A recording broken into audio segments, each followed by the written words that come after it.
দাদা একটা গল্প শোনাবা? এখন গল্প শুনবা? কিসের গল্প বলবো বলো?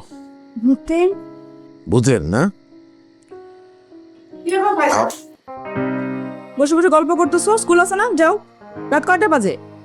কি মা প্লিজ একটু কথা শুনিয়ে না। যাও যাও। তুমি এমন মতো তো কেন? গল্প করো না, কতদিন পর দাদা তো তোর স্থানে বাবা অনেক গল্প। আমার ইচ্ছা হইলে তুমি রাত জেগে আদের গল্প করো, ওর স্কুল আছে। আই উঠো।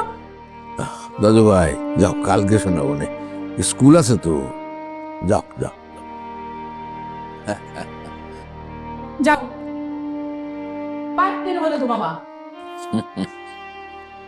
মাথা কি অবস্থা তোমার? ভালোই। শরীর এখন কি আগের চেয়ে ভালো? যাক, তাইলে দেখি আম্মা। শহীদ, জি আব্বা। আমাদের তো ঢাকায় এমনিতে আসার কথা ছিল, তোমার মার ডাক্তার দেখানোর কথা। তো আইসা যখন পড়ছি তোমার খবরে, তো ডাক্তারটা একটু ব্যবস্থা করে দাও। দেখায়া দেখি ডাক্তার কি বলে, ওষুধপত্র যদি দেয় তাহলে তা নিয়ে বাড়িতে চলে যায়।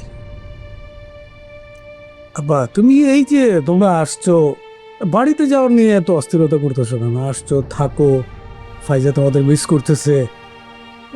আস্তে ধীরে ডাক্তার দেখায় তারপরে যাবো, অসুবিধা কি? মানে তোমরা তাড়াহুড়া করতেছো কেন? আমিও তো চাই তুমি থাকো। এখানে কি তোমাদের খারাপ লাগতেছে, কষ্ট হচ্ছে? না, তাইলে না তা না, ডাক্তারও তো দেখানোর প্রয়োজন, সেই জন্য আর কি যত দ্রুত সম্ভব দেখাও। দেখতেছি আমি ওই যে ডাক্তারটা আমাকে দেখাবো ভাবছিলাম, ওটা বেশি বাইরে এসে দেখি আমি কি আছে।